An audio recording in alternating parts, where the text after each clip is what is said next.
आप जिस तरह की सोसाइटी में रहते हैं, डिप्रेशन होना तो बड़ी आम बात है. This is true. तो डिप्रेशन तो सबको ही होता है.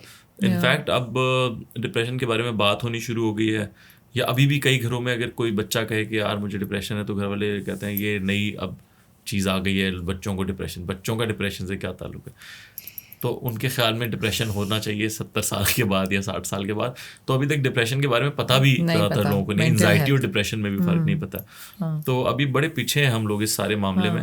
अभी अगर डिप्रेशन आपको है भी तो छुपाया ही जाता है, उसको बताया नहीं जाता, क्योंकि बताने का मतलब है कि या तो पागल है या फिर आप बताएं तो फिर आप पूरी बात बताएंगे किस वजह से डिप्रेशन है. अगर डिप्रेशन का आपको ही पता चल जाएगा किस वजह से, तो आप खत्म नहीं कर लेंगे उसको. एग्जैक्टली. तो इसलिए तो एग्जैक्टली. और उसको जो सीक्रेटनेस है, उसी से इंसान की और भी चीज़ें बढ़ती हैं हमारी सोसाइटी में. है जिसके बारे में अक्सर बात नहीं की जाती, वो है कि जो हमारे यहाँ साइकेट्रिस्ट या साइकोलॉजिस्ट हैं, वो एक तो बहुत बहुत कम है.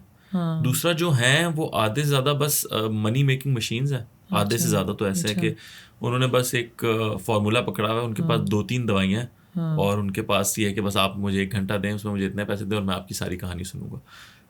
अच्छा, वो तो बहुत सारे लोग जो काम दोस्तों के साथ किया जा सकता है ना, वो साइकियाट्रिस्ट के साथ पैसे नहीं, I agree with you. But वो कहते हैं कि मेंटल हेल्थ के जो इश्यूज होते हैं, कभी कभी आपको किसी जिसको आप जानते हैं उनसे नहीं बात कर सकते. कुछ ऐसी चीज़ें होती हैं जो कि फैमिली और फ्रेंड्स के साथ आप कितना भी आप कंफर्टेबल हो, वो आपको एक स्ट्रेंजर के साथ बात करनी बहुत ज़रूरी होती है, क्योंकि वो एक बहुत ऑब्जेक्टिवली चीज़ों को देखते हैं, वो आपके साथ इन्वॉल्व नहीं होते.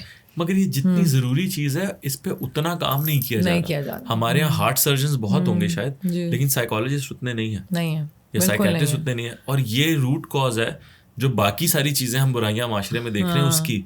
मतलब रेप की भी शायद यही रूट कॉज है, डिप्रेशन की भी यही रूट कॉज है, आपके किलिंग्स की जो हो रही हैं उसकी भी यही है, मर्डर्स की. फिर ये जो डोमेस्टिक वायलेंस है उसकी तो मेजर कॉज है. ये आपने कहा भी था कि अगर आप अपनी बेगम को मारेंगे तो आपका बेटा आपसे क्या सीख के जाएगा, वो यही सीखेगा, और बेटी भी यही सीखेगी कि ठीक है मारने दो, ये तो नॉर्मल है. यही कहते हैं ना अक्सर लोग. थप्पड़ वो माँ को पढ़ते देखेगी तो 1-2 थप्पड़ तो वो भी खा ही लेगी. एग्जैक्टली. ये तो नॉर्मल है, कॉमन बात है. मैं भी अपने बच्चे, वायलेंस बेगेट्स वायलेंस, सबसे बड़ी बात ये है. और हमारे मुल्क में इसको काफ़ी ठीक समझा जाता है कि आगे से आपको किसी ने मारा कि तूने क्यों नहीं खड़े होके उसको वापस जवाब दिया.